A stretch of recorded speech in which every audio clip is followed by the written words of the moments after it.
right, so we're going to give it a couple of seconds and we're live. Welcome back, everyone. We are now at season 2 of the Level Up Your Wealth podcast. I'm one of your hosts, Marcus Howard. This podcast is powered by the gamers at Stoned Ape. If you click on the link that you see at the bottom, bit.ly/stone_esports, you can get 20% off of their nootropics. And we have Shane here to tell us a lot more about that. But before we do that, Mario, please introduce yourself to the group. Shane, I need some help. I'm like a wannabe vegan, man. I'm a wannabe vegan. But Mario Payne here, beautiful Jacksonville, Florida, where the sun is shining and it rains every single day.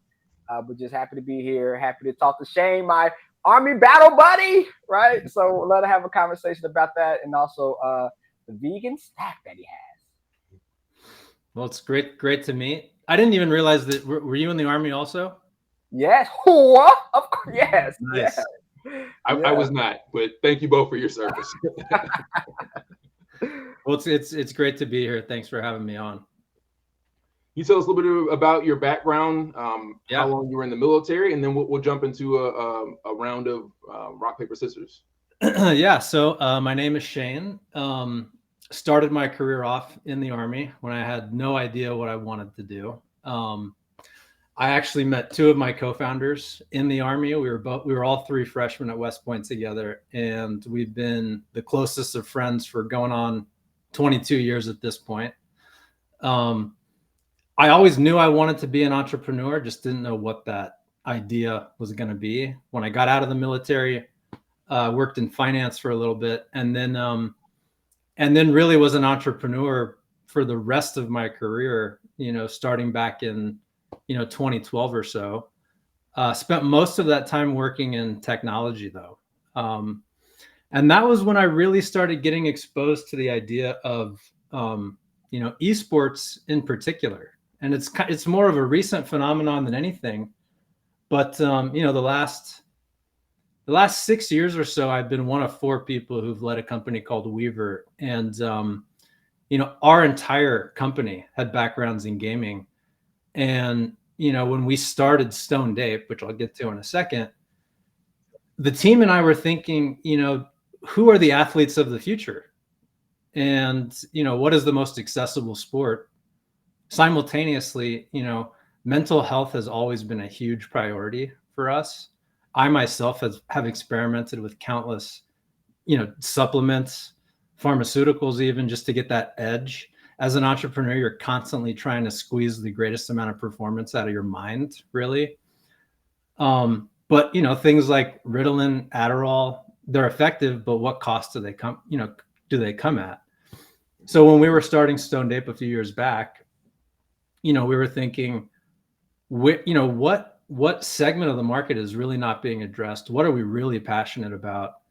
And where do we think the future of, not just athletics, but, sports in general lies? And that's what really led us to, come to the formulation that we've got now and think about what market do we really want to try to help out? Yeah, I took some Adderall when I was in college just to get that edge as well. I remember the economics teacher. I think I skipped basically every day of the class except for the test days, and so I would take Adderall to like catch up on all of the classes that I was missing. And I would walk in late to the test because I was on the Adderall. I would like finish the test before anyone else finished, and then get up and leave. And I think I had some of my classmates in my dorm. The professor was asking them if everything was okay with me. I was like, well, this is just how I was, trying to get that edge. But you're right. That isn't just because I did it doesn't mean it was wise or healthy. So it's great to hear that you and your team are thinking about, sustainability for people in general and health in general. And it's really kind of a vicious cycle that it puts you in when you're taking stuff like Adderall. Like I said, I think it's definitely effective, but the latter part of the day comes time to go to bed. Your heart's still racing. You're still amped up. You can't go to sleep. You get a terrible night's sleep after that. You're tired when you wake up. You want more, and it just kind of feeds into this cycle that over the long term I think is really detrimental. And to go back to how we started it, the very origin of what we're doing actually started with my 4th co-founder, whose name is Naga. And he and I were, studying at grad school together. And, he came to me and he's like, I really want to start a nutrition company, but all focused on stress. And when you think of that vicious cycle of wanting to maximize the amount of energy you've got and focus and doing it at the detriment of things like sleep, it also just feeds into that stress response. So that was a huge part of what we were doing, trying to break that cycle. That's heavy. So to talk about playing games and how we can break the cycle of me winning, we have a card, a rock scissors paper game, and I think I am Marcus. I've won with the last. Well, I lost last week. But before that, I was on the roll. Yeah, you were on a roll. You had a streak going. Yeah. I think you're 4-3. 4-3. Hopefully 5-3. Hopefully 5-3. Yeah. So he's gonna load this up. We're gonna kick off a match here. Again, for those of you who are joining us live, thank you for your support of the podcast. Let us know where you're tuning in from. We can give you shout outs on the show. And for this segment, make a bet on Mario or on Shane, and whoever picks the right winner, we'll select one of the right winners, and they'll win a digital copy of of Mario's book and my book. So let's get your bets in now here in the comments. We'll get this match loaded up, and may the odds be ever in whoever's favor the person who wins. All right, so you ready, Shane? So you can't look at my screen though, so you have to look at your other screen. I mean, us Army people, we don't cheat or anything, but All right, let's do it. So Marcus, you got to give us the cue. Okay, so we're ready to go, Shane. So you're matched up. You just pick your card, and then Mario will pick his, and it's first to 10 points. First to 10. Okay, all right. So playing a game like this, why would the nutrition supplements that you guys provide be so helpful just in a game of rock scissors paper? Is that question for me? Of course, yes. It is. What was the question? I'm distracted by the rock paper scissors. No, so tell me why, from a supplement standpoint, just playing a regular game like rock scissors paper, why would that be important to use your supplements to get the edge? Well, one of the things that we really tried to address is just this. We want to create the feeling of, we call it calmed wakefulness and focus, right? It's, really thinking about things like reaction time, precision, but endurance also. We're not looking for these extreme peaks where you feel, extreme highs and then followed by extreme lows. This is one of the reasons why, we talk about, personas like gamers, right? Like, I've worked in and around the gaming industry, and, when milliseconds count, you care about these things. So we're tied up right now. Oh, looks like Shane is running on the streak a little bit here. Yes, he is. I need to slow Shane down. So Shane, what was your MOS? 31 Romeo. Okay. Yeah. So I was a 71 Lima, certified paper pusher. Yeah, so definitely. So you're pulling ahead now. So even doing Operation Enduring Freedom, all the troops were in Iraq. We was actually in Kuwait at Camp Doha, doing the financial piece of the DD-214. So nice. So how long were you in? Yeah, so I did 5 years altogether. So from 2000 to 2005.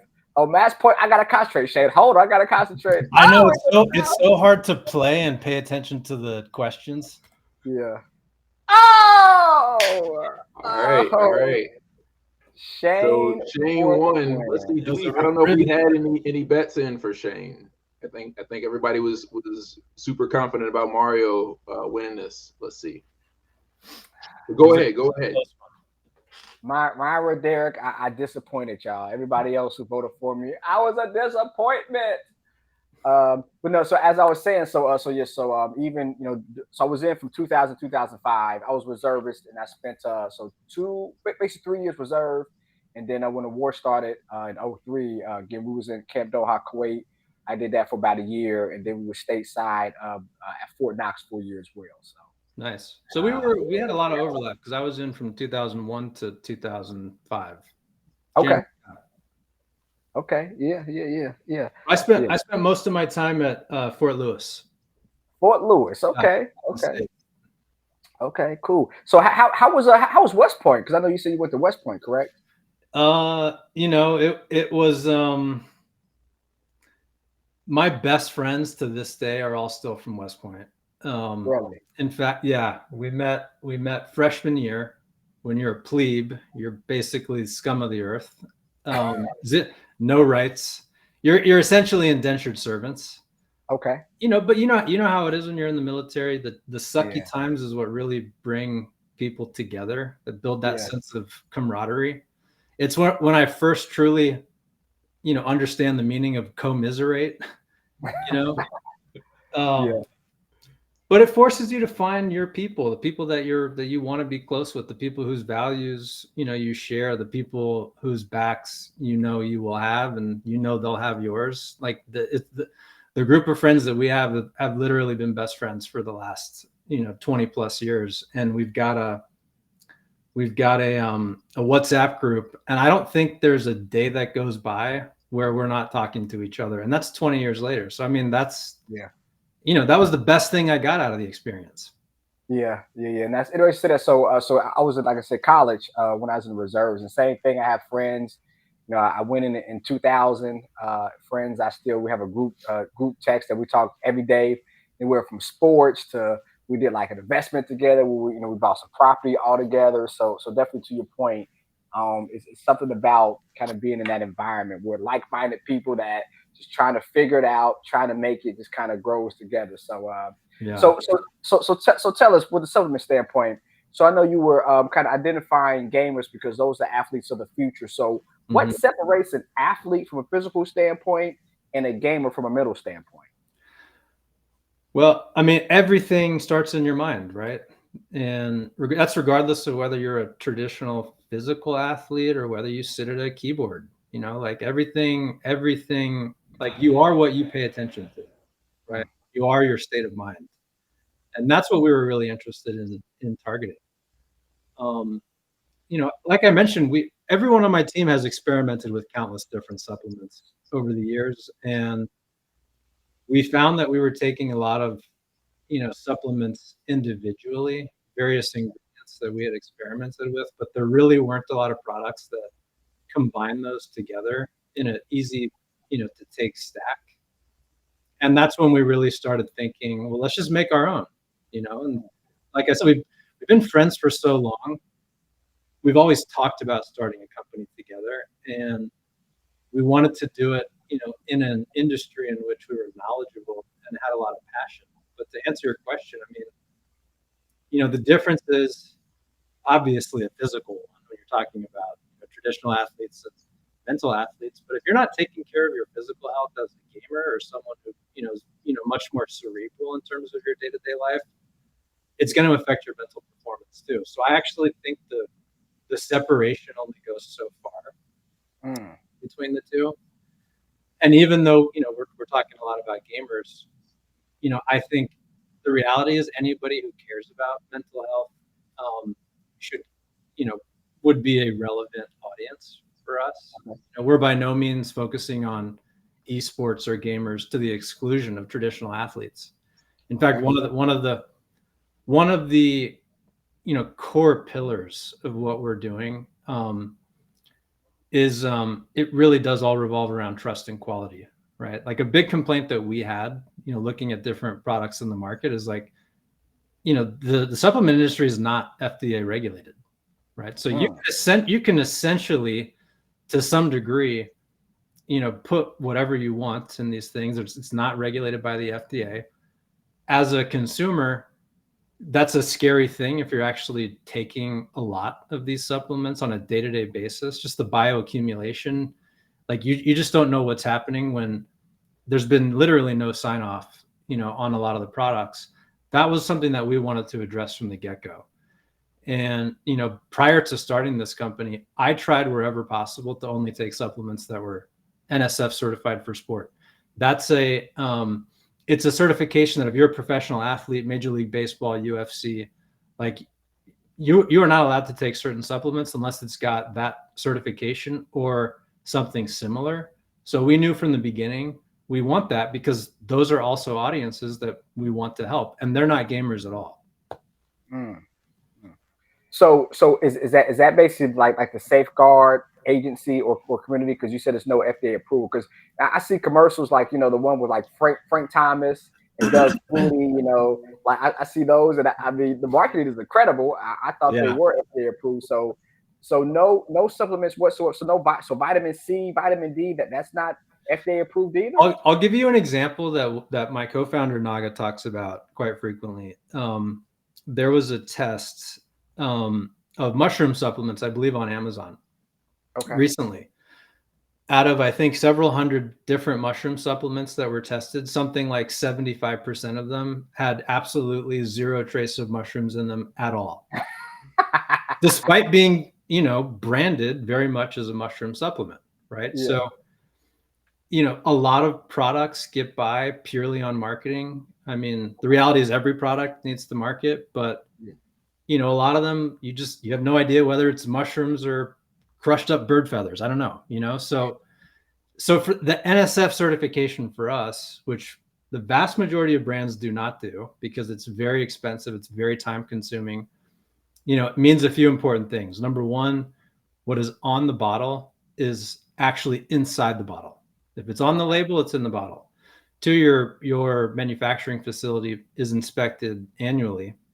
And there's also no unsafe levels of contaminants or banned substances. And and all that's verified by a third party.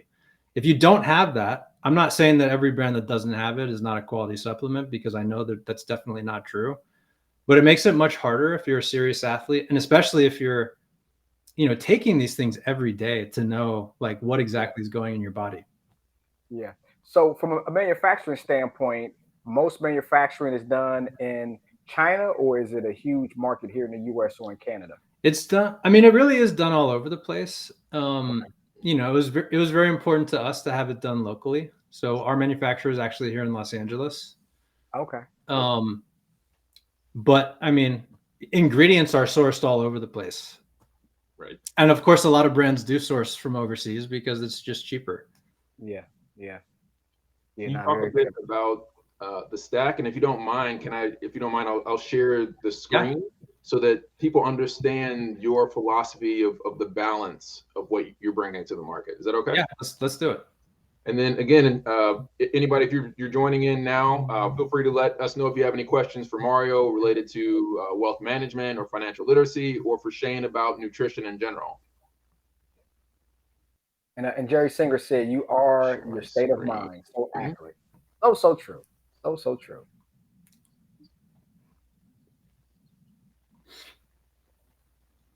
What's the? I'm thinking about marketing standpoint. It's called Nugentics. That was whatever. I mean, doesn't matter. They're not you guys, but it's like the tagline that they always use from a marketing standpoint. It's pretty genius. You guys have a tagline?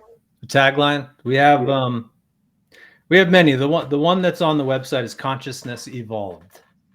Okay. And if you know it's very much tied to the story behind the brand, which I know can be interpreted as a controversial name.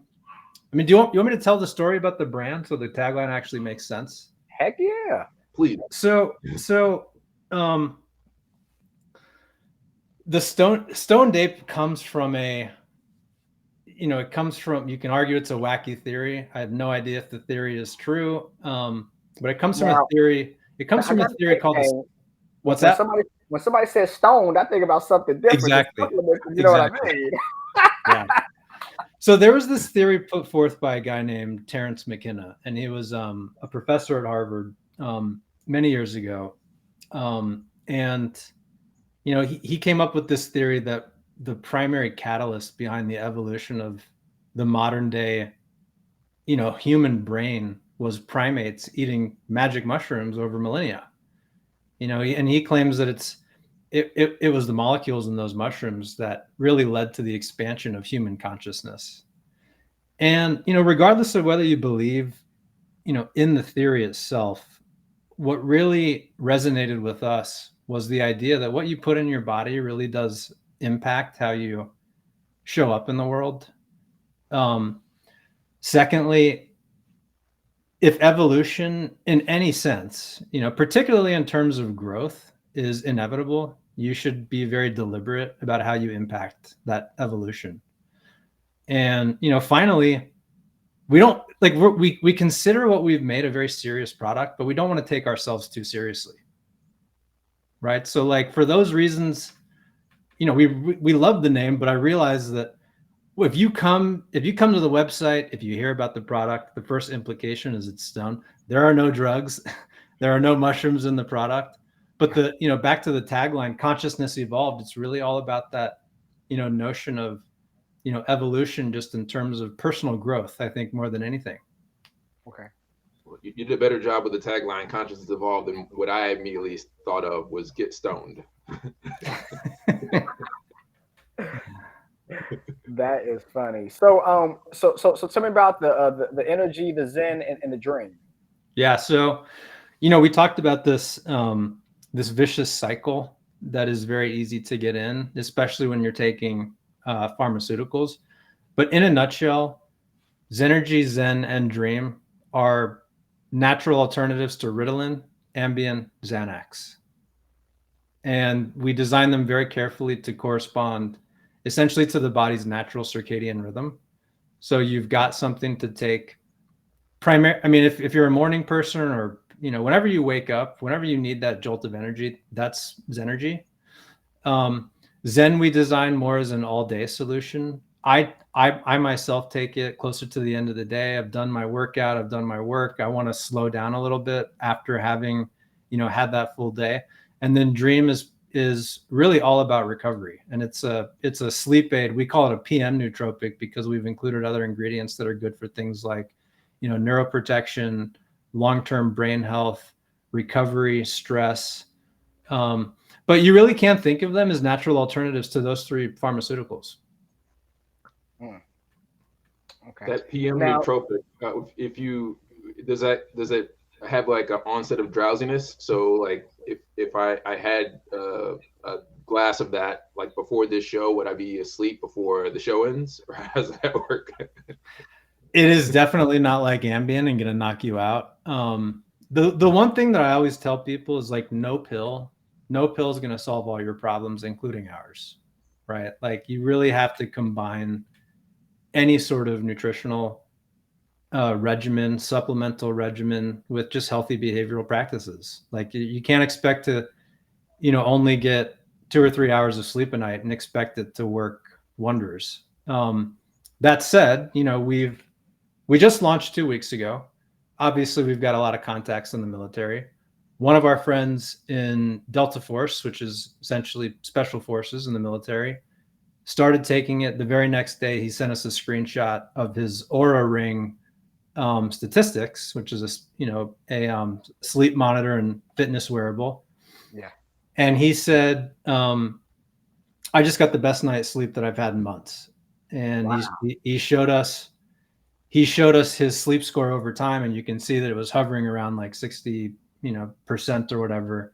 And then it totally spiked the very first day that he took it. Now, can I say that that's all a result of taking Dream? No, because I'm sure there were plenty of other behavioral factors and, other things that were at play. But he was excited enough to send in, those screenshots of real data showing, what he thought to be a real effect. So, we certainly stand behind the ingredients. We've also included some ingredients in here that you can really only find in high-end sleep aids. Venetron is one of those ingredients. And we are the only NSF certified for sport product in the entire world that contains Venetron. And it's been shown to be very effective at, as a sleep aid. That's interesting. So for me, I have sleep apnea. I actually use a CPAP machine. Great sleep.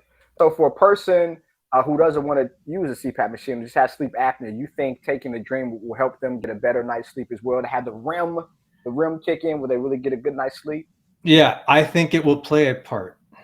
I would never claim that any pill is going to solve all your problems. Of course. but I'd be willing to stand behind that. I mean, every person on our team takes all three of these products, and you know, we're a new company, but we've been very pleased with the results. And you know, the guy that I mentioned is actually not the only person that sent us in feedback. We've had several people. You know, one guy told us, he's like, I'm gonna have to buy another pack already. It was like 2 or 3 days into him buying his first stack of all three. He says, I'm gonna have to buy another pack already because my wife has stolen mine. So you know, the feedback is positive, but I think, you know, with any business, everything is iterative. We're going to listen to feedback. We're going to see how people feel. And then, you know, if we need to tailor the formula, but you know, we did a ton of research before we started this company. We looked at what other companies, you know, included. Obviously we considered the things that we've taken ourselves, and every ingredient in each one of these formulas we've taken personally before.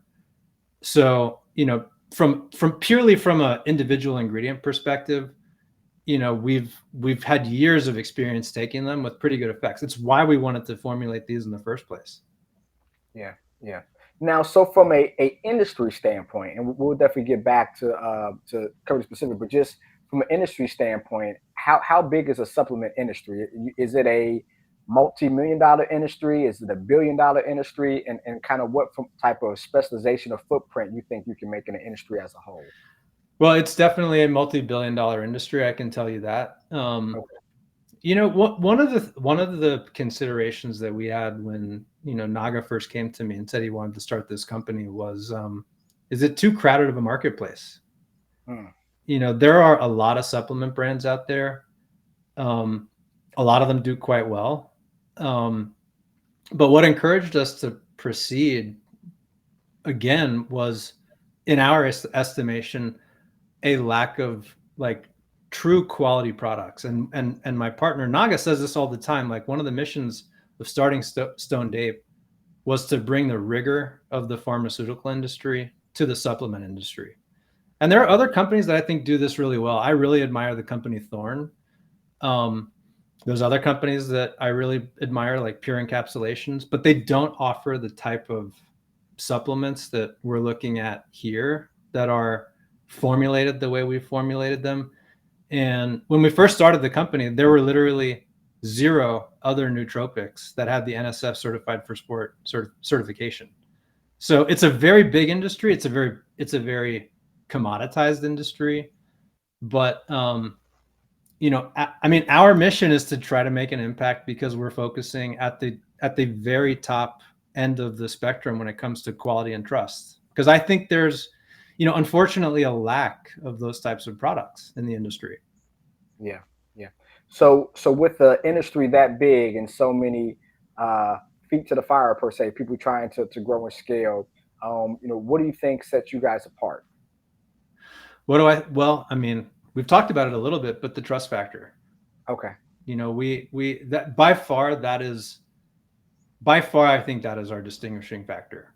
You know, we are not going to sell something that we ourselves will not put into our body. Just period. We never would. Okay. I mean, we came at this from the perspective as consumers, you know, so we wouldn't sell something that we wouldn't take ourselves as customers.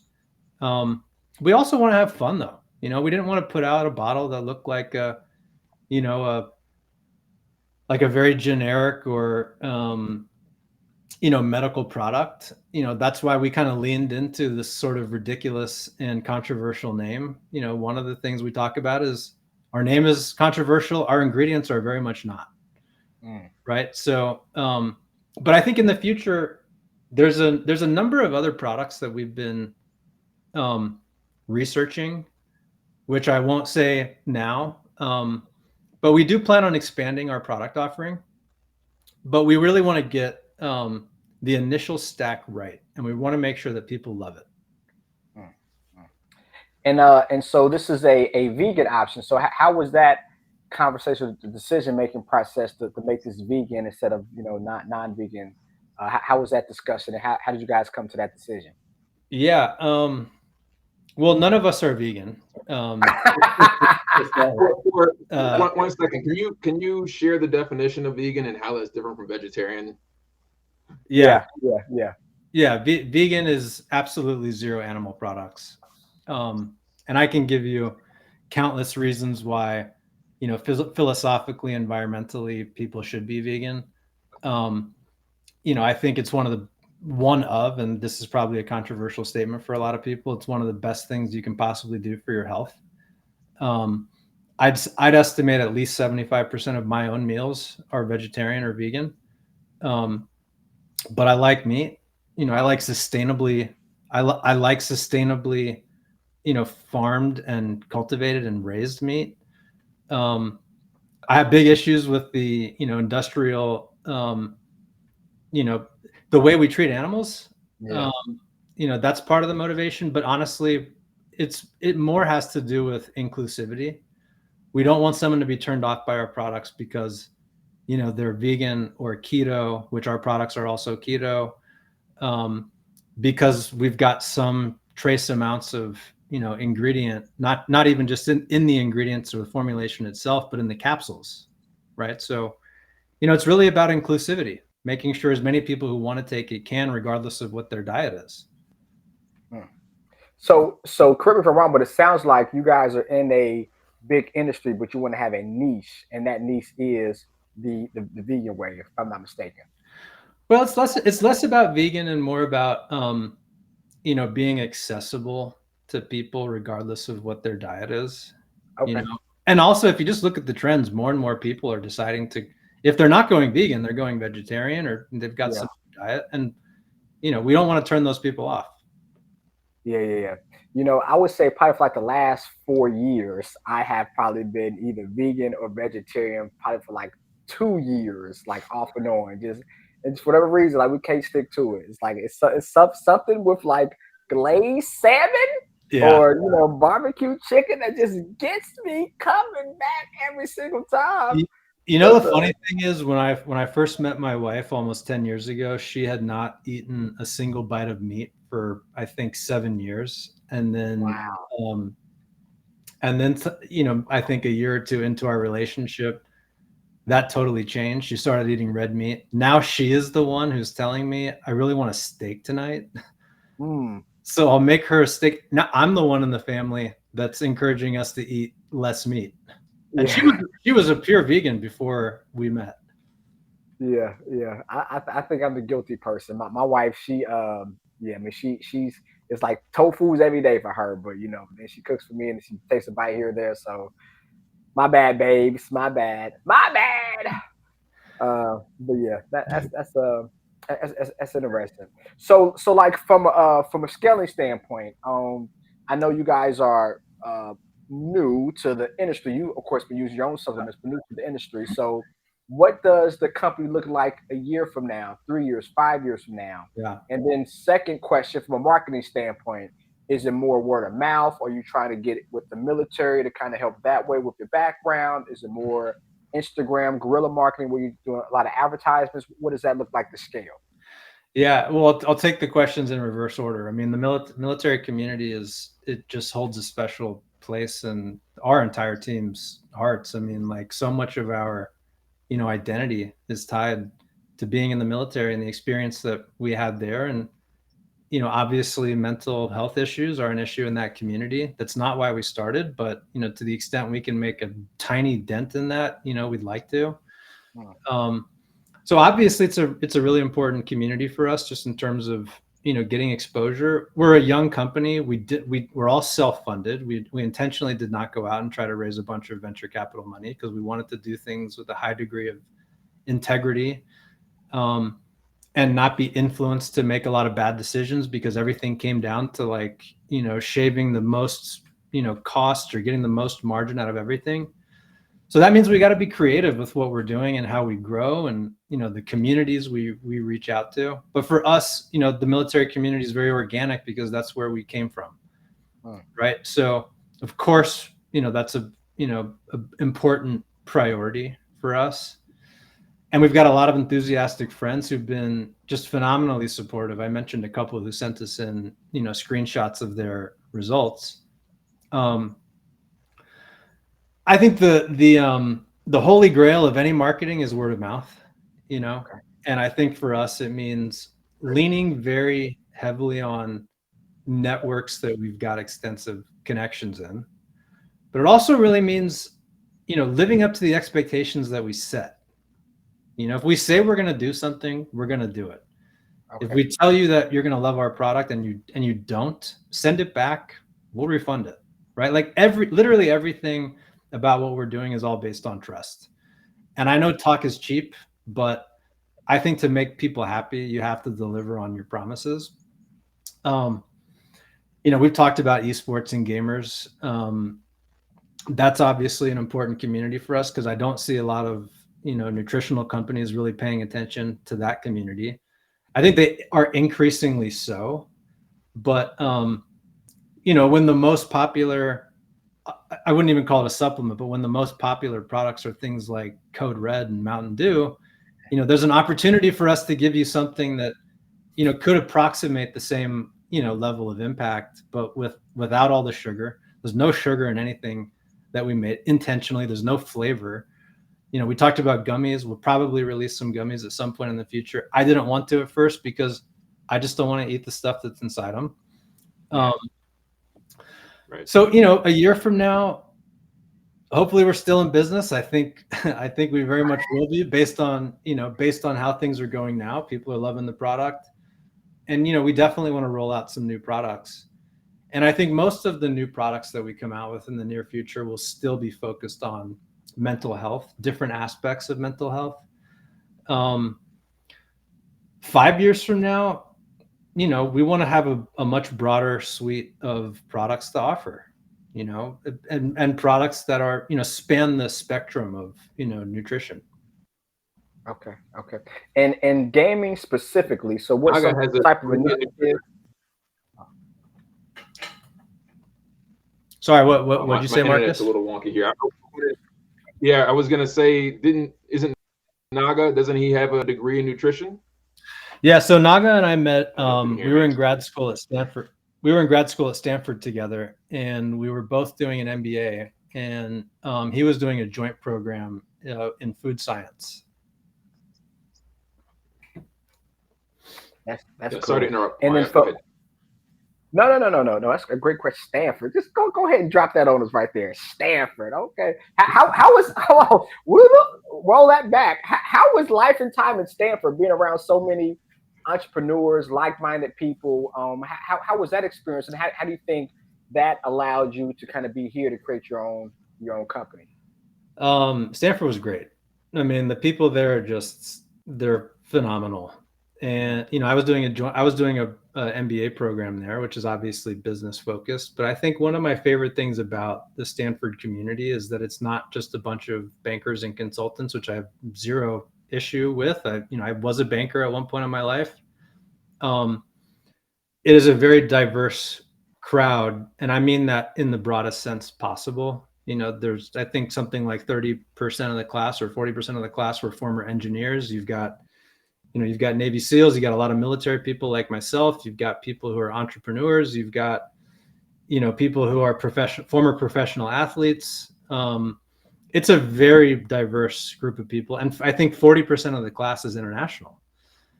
And the best thing about it is there's a kind of an unspoken rule. And I don't know if this is the same for, all the other MBA programs, but at Stanford, if an alumni reaches out to you, you always respond. You always respond. And I love that. And I found that very much to be the case for myself. I also met my wife at Stanford. So maybe the best thing to come out of it. There we go. Clean it up, Shay. Clean it up. So how was that experience? Because, like you're in a room of like just super, super smart individuals. Like, was it intimidating at time, or how did you feed off of that? The people's level of sheer intellectual horsepower is definitely very noticeable, and it can be intimidating. I remember hearing a story from a friend who said that when she was touring the school before she had gotten in, she was with another girl who was on the same tour, and the girl had to go into the restroom and she started crying because she felt so intimidated by, the class, which maybe paints a bad picture. That was not my experience at all. I think it can be overwhelming, especially when you start to hear people speak, because it's a very interactive environment. You're not just listening to lectures sitting in your seat. Like, you are expected to participate. And when you hear the things that come out of people's mouths and how thoughtful they are, you really aren't in it. You really realize that you're in an environment that, if you let it, it will truly elevate you. Yeah, that's interesting. That's interesting. Well, you don't have to worry about being the smartest room with the smart person in that room, because there's probably a lot of smart people. So But you mentioned the startup thing at one point. And sorry, I've been losing my voice all day, if you can't tell. But one of the funny things I remember is the dean of the school. I can't remember if it was first or second year. They put out a notice to the entire student body at the business school saying, "Stop working on your startups. Do your homework. Do your homework." that's funny. And I think that is somewhat unique to Stanford because, it's right in Silicon Valley. It's got a reputation for startups. You get a lot of people go there because they want to start a business. And I have a lot of classmates who've started very successful businesses now. So it's just a great community. Yeah, and to that point, from a connection standpoint, since you are right smack in Silicon Valley, you probably have all the angel investors and VCs that you ever want to meet. Yeah. Well, they come to class. Some of them teach the classes. Really? Yeah. Oh, that's interesting. That's interesting. All right, so back to gaming though, right? So again, we talked about 1 year, 3 year, 5 years. From a gaming standpoint in particular, what are some of the initiatives and what are the marketing things that you guys are going to get into to really focus on gaming and gamers in general? Well, sponsorships is the first thing that comes to mind. Okay. There are a few teams, which I won't name, but there are a few specific teams in various leagues who have made a point to talk about things like mental health. They represent what I think is a perfect partnership, just purely based on, interest level in that space. But we're under no illusion that this is going to happen fast. It's all about selecting. It's the same with hiring people. You build a strong nucleus and you build out from there gradually. I view the same thing in terms of marketing and partnerships. So sponsorships will be, big for us coming up pretty soon. We'll be attending a few different expos. We're going to go to one called MCon, which is not a gaming expo. It's more of a military convention. But there are several gaming conferences that we'll be showing up to. And then of course, working with, doing influencer marketing. Nowadays, you really can't, grow a business on social media without having people talk, about what you're doing. So that'll certainly be a part of, our strategy. Right. Okay. Influencers. And Marcus, you can chime on this because I know from a esports standpoint, I know like the teams are not as what they were. So how do you think that marketing thought will connect with gaming teams?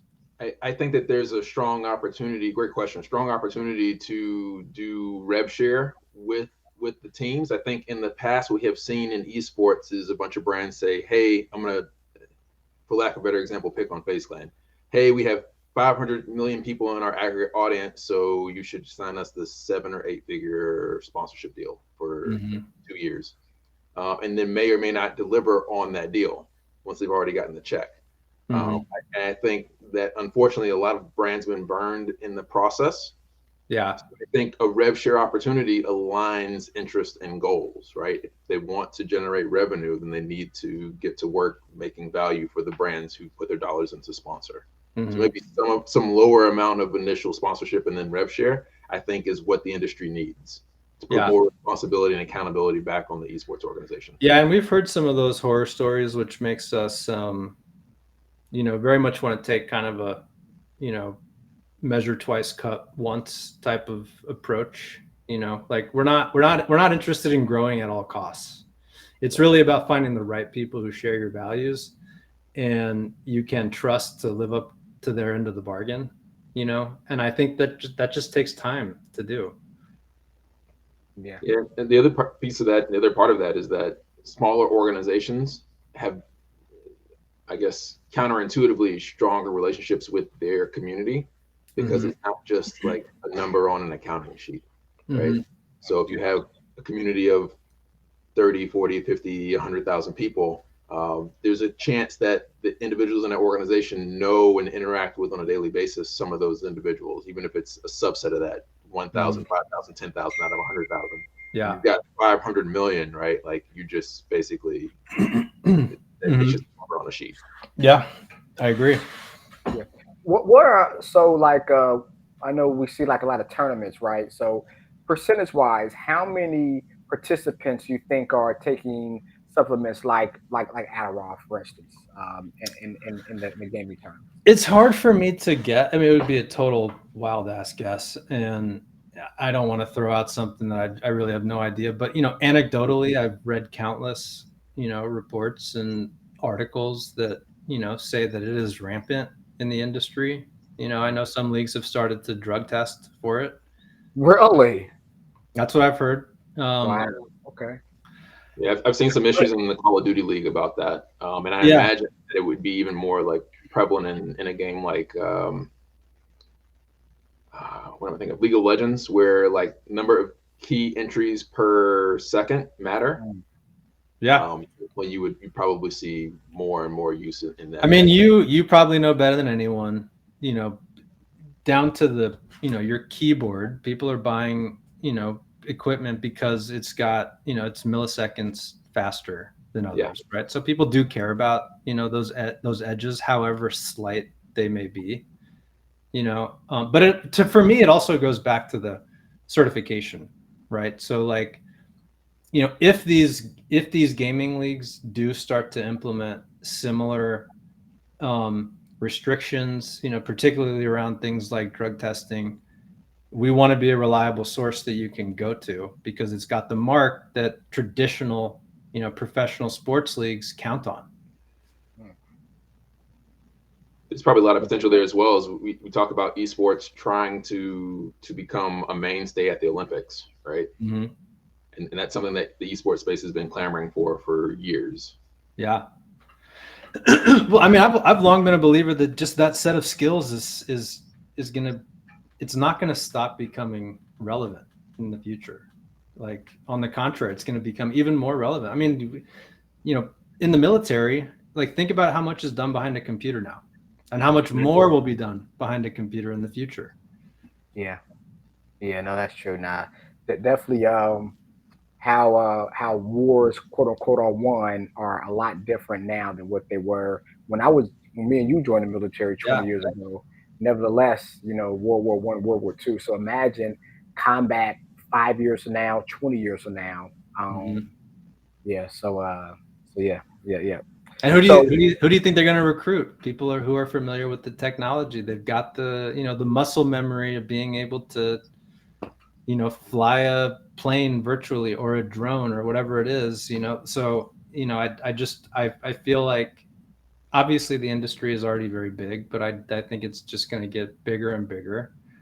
And there will come a time where the rules and regulations become standardized, and people, will want products that they can actually trust because of things like drug testing or whatever it is, or because they just care about their health in general. Yeah. So as I circle back from Stanford, I have to ask. So you was around Silicon Valley, all the smarties of the smarties. What was the hot stock that was permeating through the classroom in Stanford? What was the hot stock that you hot stock? So I had several friends who started to get into Bitcoin at that time. That was 2014.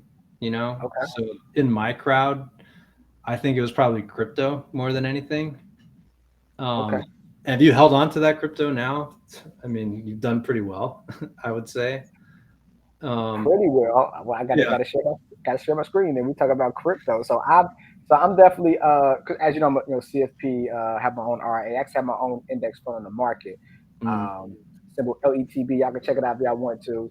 But I tell people though, for the future, I definitely think crypto is going to be Bitcoin specifically because we have bad coins and good coins. Yeah. But Bitcoin is the point of all coins. It's like the Rose Bowl, the granddaddy of them all. It's it's definitely Bitcoin. But to your point though, in 2014, Yeah. the person bought Bitcoin, even with the drop. I mean, look at that. That's over a 5,000% return over a 10-year time period. Like, ain't no stock doing that. Now, of course, you have a long, bumpy road, right? Because we was up as high as, look at it, was up almost 14,000. So yeah, so it dropped Yeah, down. but look at all those peaks and troughs. You zoom out far enough, and look, I'm personally a believer too. I'm a holder. Yeah. Hodl. So yeah. Nah, I definitely love me some Bitcoin. So is that some type of space you think eventually you guys are going to take payments in? I mean, now of course you're taking payments cash and Apple Pay and all that fun stuff. But you We think were gonna launch with the ability to pay in Bitcoin, but everything's iterative. You're constantly adding new things. I'd love to see us do that at some point. Like now, it's been a little scary because the price has been so volatile. But I'm a big believer in it. A lot of folks on my team are big believers in it. Just philosophically, I want the industry to succeed. If you care about things like privacy, if you care about things like self-sovereignty, I think you should want that industry to succeed. Unfortunately, people like SBF shit in the pool, and it turns a lot of other people off because they just associate crypto with get rich quick schemes and scams, which is really not what it is at its core, and nor is it why it started. Yeah. And Mr. Sam Bankman-Fried and FTX has had a huge bad shadow on that as well. So so talking about that, how many other companies, no names of course, but in the supplement space, how many companies are taking payments via Bitcoin specific? So you think that you guys will be leading in that, or the other companies do that already? Well, I want to be clear. This is not a promise that we're going to do it because I'm only one of the people on the team. If it were purely up to me, we'd do it. I think it's more than anything, it's a function of just having a very long list of things to do. How many other companies are doing it? I would bet very little, especially now. In the bull market, I'm sure everybody was thinking about it, but I also like as fervent of a believer in Bitcoin as I am, and I literally buy some every day. You are a believer in. I also, well, Marcus knows I'm involved in the industry. I have a DAO that only invests in, well, I shouldn't say only, but we invest in a lot of Web3 projects. Okay. But I don't necessarily see Bitcoin as like a medium of exchange the way I would, something like USDC, because the price is so volatile. I view it more as like a, store of value than anything, to put it in economic terms. Like I'm going to buy and hold it, but I don't want to pay for stuff with it because the swings in value are just so extreme right now. Yeah. True. Yeah. So 5 years from now, you think what's going to be more successful, Bitcoin or ETH, or what's going on with Web3? So I'm a big believer in both. And this is not financial advice. Yeah. I'm a certified financial planner. I ain't giving no advice on the internet. Standard crypto disclaimer, which I haven't seen a lot on Twitter because everyone's talking about AI now. Yeah. If you twisted my arm and forced me to choose one, I'd probably choose Bitcoin, just because it's got the belief, more than anything, and I think that's what any currency must have. And it's the OG crypto project. Where most of the interesting things happening. There's ordinals happening in Bitcoin, which is very controversial for a number of reasons, but Ethereum is really an ecosystem. It's just so much more than a coin, and I think that is really interesting and compelling. And I know a lot of teams personally that are building on the Ethereum chain, but they've also got a lot of competition from other, purpose-built blockchains. So if you force me to choose one and I'm just thinking, where can I park my money and not worry about it ever again? and I had to choose one, probably Bitcoin, but they're also totally different. So it's, you know, in some respects, it's apples to oranges. That makes sense. I noticed on your logo, and I don't know if this was intentional or happenstance. Everything on the logo is intentional. Okay, it looks like the buttons on a gaming controller. Exactly. Okay, all right, cool. Yeah. That's awesome. Yeah, we talked about this earlier. I think that there's going to be a major push for teams not wanting to burn out their players, so they can, get more value from their investment into the players. And we even seen evil geniuses, in the last year, reports from players just kind of burned out because of being pushed too hard and Yeah. probably poor diet, poor just health and wellness regimen as a whole. Yeah, I mean, burnout is real, and that again, that's why I think no pill, including ours, is going to solve all your problems. And I think the key to avoiding burnout really more than anything comes down to your daily regimen and how you're treating your body. Like I'm a huge fitness fanatic. I'm really big on nutrition. It's all of those things together. I think that more than anything influences your state of mind. In fact, you could do all those things and never take, supplements like what we've designed. And I think live a really happy and focused and fulfilled life. Our team wants that, extra edge, because I do think we've read the research reports, and not only that, but when we formulated our products, we looked at what the competitors were doing. We looked at all the ingredients that they included. We looked at the research, and it's like, okay, for this ingredient, the clinical research says it's effective when it's like 300 milligrams or above. You look at the competitor, it's advertising that ingredient, and it's like 25 milligrams, right? So like for us, you have to take them in the appropriate doses, which we were very careful to do. But with burnout, it really is a holistic thing that you've got to do. Are you sleeping well? Are you focusing on the right things? We talked about like you are what you focus on. Are you focusing on negative thoughts, positive thoughts? Like that impacts you just as much as anything you could take as a supplement, So with burnout, like you just got to do the basic things first, I think, and I've read reports of plenty of, people dealing with issues, and it's not just gaming, by the way. Like as an entrepreneur, a lot of my peers who run their own companies face the same thing.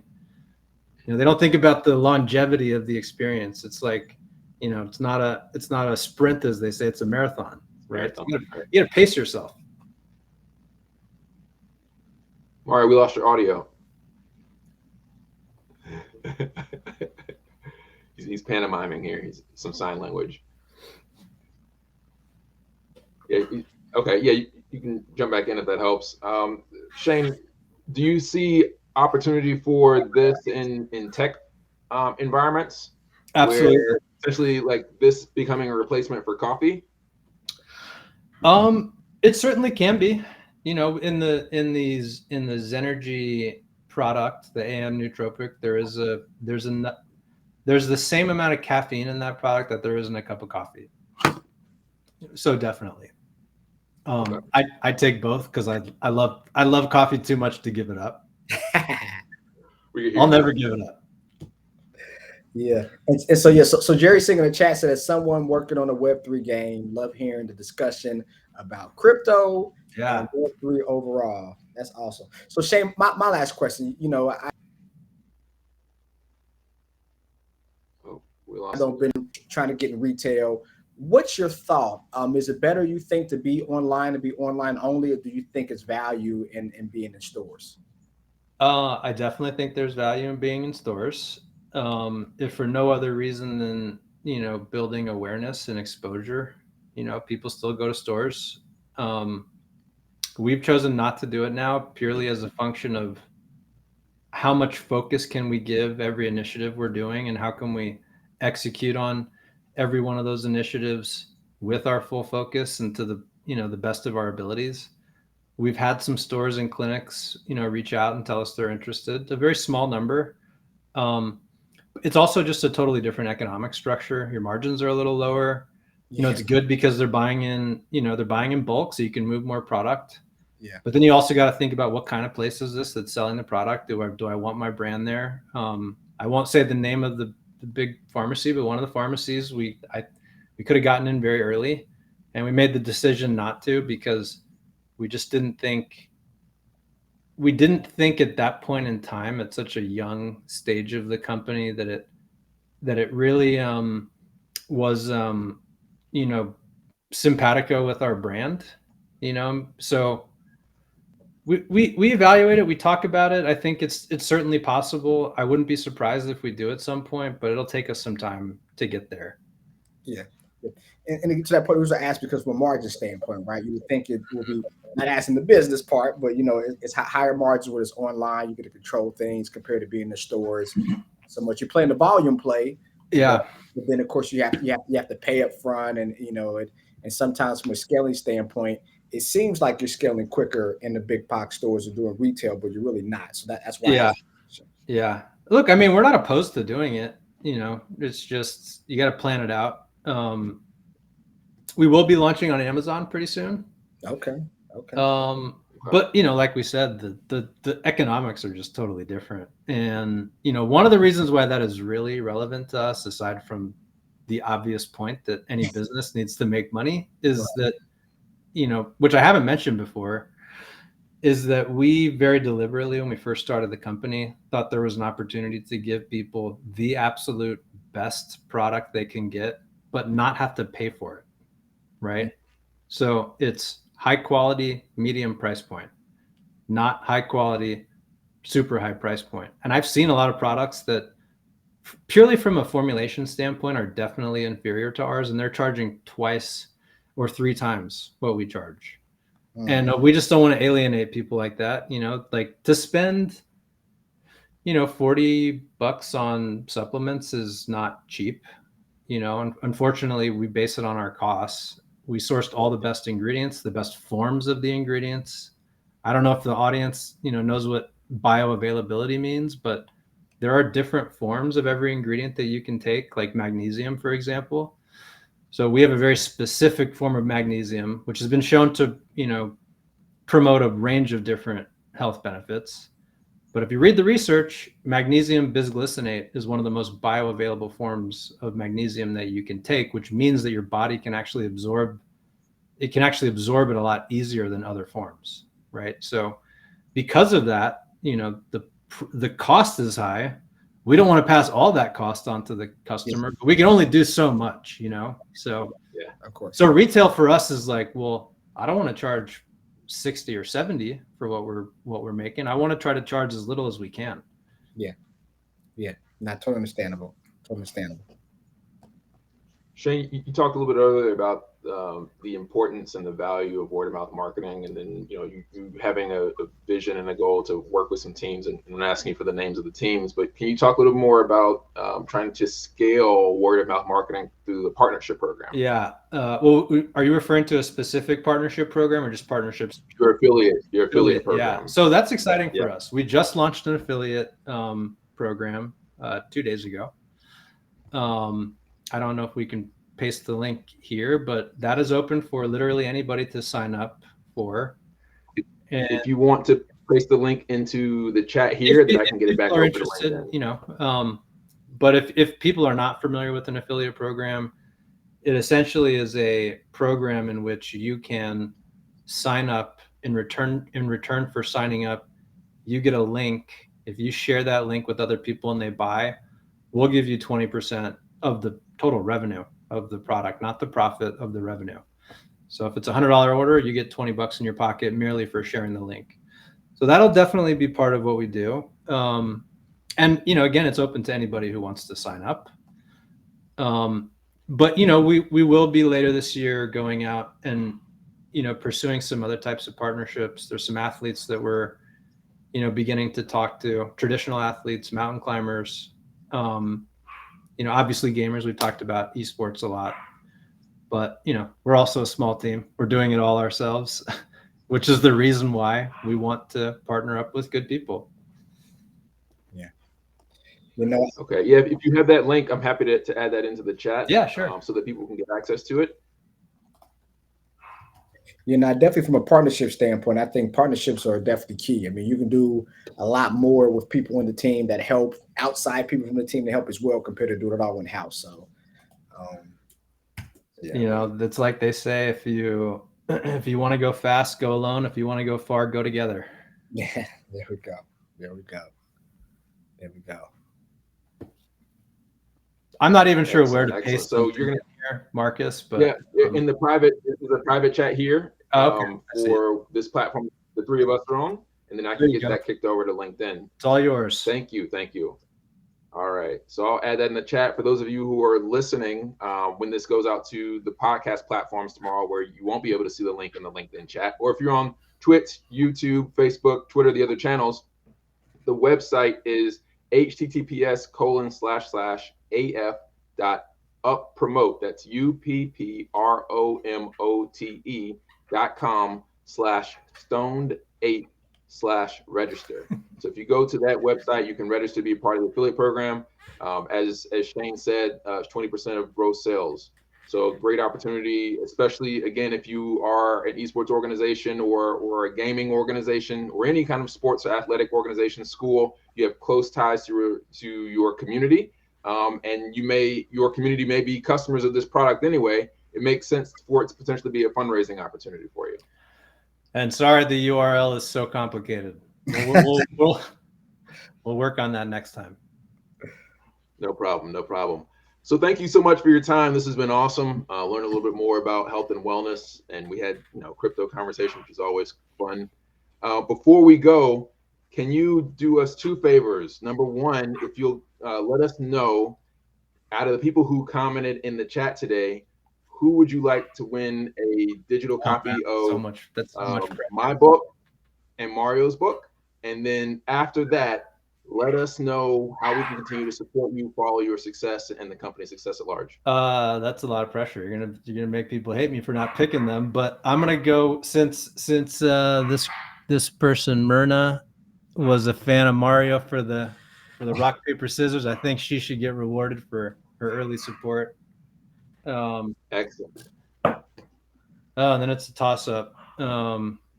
Yeah, so it's just one person. We'll send them copies of both books. So you only had to pick one person. Yeah. Okay. Okay. And then beyond that, where can we continue Jerry to follow and Can. Sorry if I said your name wrong. And Jerry, he had some great comments. He was my go-to next, but Jerry. Okay, well, you know what? Since we didn't have no one selected you as the winner of the rock paper scissors game, Jerry, you also win a digital copy of both books. Well, I really appreciate it, guys. This was fun. Thanks so much for having me on, and thanks to everybody who tuned in. Excellent. So again, before we go, if you don't mind, just a couple shameless plugs, where can people find you, follow you, support you, find the company, follow the company, support the company? So Stoned Ape Inc. is definitely the name you want to remember. That's just Stoned Ape the way it's spelled, INC, and it's the same name across all social channels: Twitter, LinkedIn, Instagram, TikTok. Stoned Ape Inc. That's the one you want. And then if you want to find us online, it's stonedape.xyz.